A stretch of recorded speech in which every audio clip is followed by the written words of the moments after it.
I watch his video. I don't know if you've also seen some of his videos. Leo's Kepi. I don't think I have.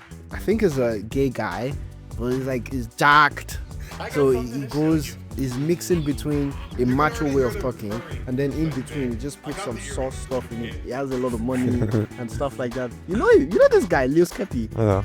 He's a good looking guy as well. Like, he's so happy, he's just talking to a camera. But Ibra, wow.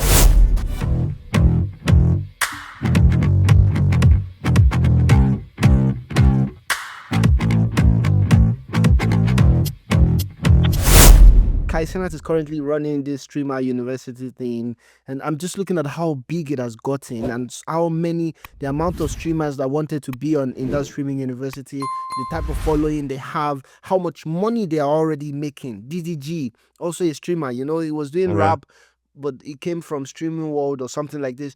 Like, there's so much. Adin Ross, so many of them. Very, very successful guys. Yeah. So I wanted to now track back to the other point that I was making in terms of thinking differently. And I feel like a lot of Americans that would suffer for this new age or new way of living that we got ourselves into would be the older ones. I would argue that a lot of them would be millennials, right?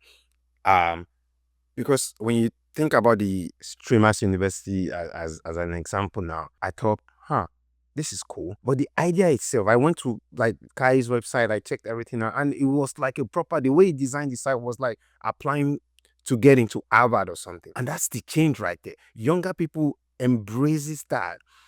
They understand that, and they are changing so swiftly, like so rapidly with the change than older people. Absolutely, man, bro. I agree with you.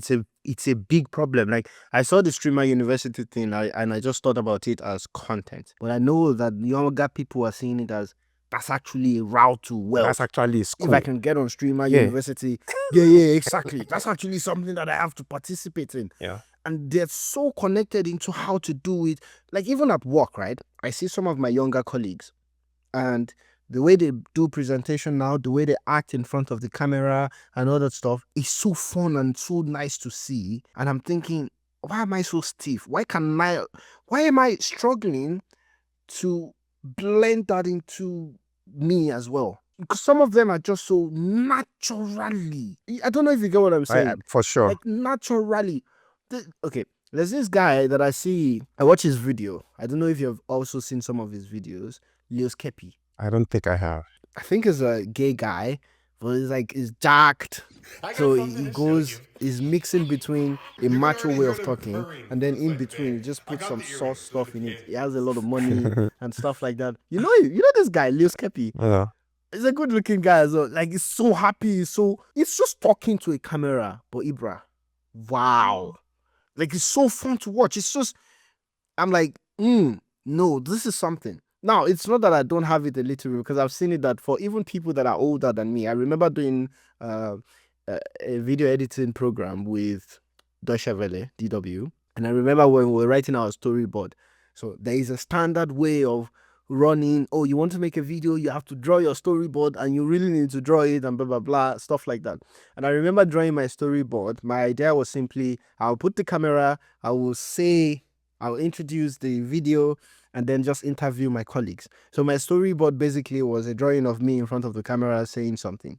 And I remember the professor, like the teacher, is one of the very big editors at Deutsche Welle. He was mad at me. He's like, this can never be nice. Like, you should draw more, do stuff. And then when I finished the video, it's like, I never figured that someone can stay in front of a camera and just do stuff, and it's just fun to watch. Yeah. And that's something that I feel like, even for our generation, we're still, better than even the much older generation. Yeah. But I've also seen some people in the much older generation catching up now. Like, I just noticed recently, I'm looking at Instagram and I'm seeing 60-year-old mamas. They don't talk.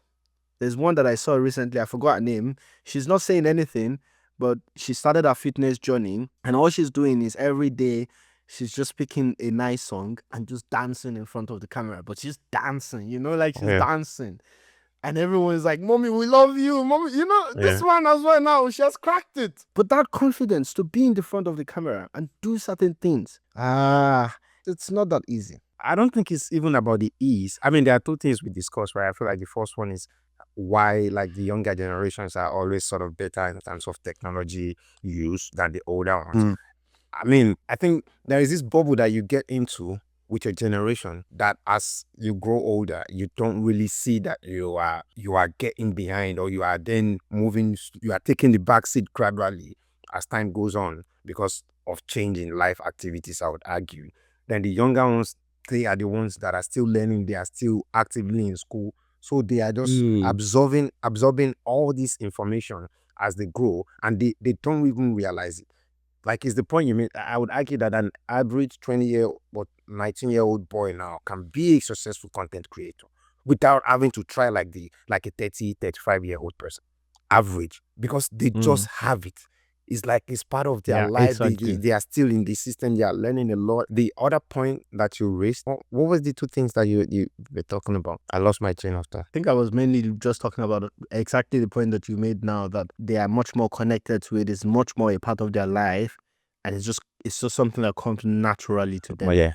Right. Of course, we have talked about some of the negative side of things. I watched a video where a teacher basically said that in this internet world, we cannot understand how traditional education is suffering. That the time that they spend in school, all the teachers get to deal with are withdrawal symptoms. As if you are dealing with a drug addict that has not gotten their dose. So when they're in classes with you, you're just getting withdrawal symptoms.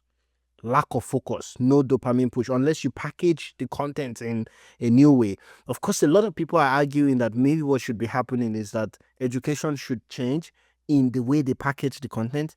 But now I'm even starting to think maybe that's not the point itself. I think education should be much more open now. For the American dream to still be achievable, I think we need to move completely from an education system that has specific time for when you start and end certain things. I think it needs to be much more open, where we almost go back to the days of the Greek philosophers just continuously educating themselves through conversations and experience and research and all that stuff without a defined time for when it should end. I think we need to move back to that. That's the first thing.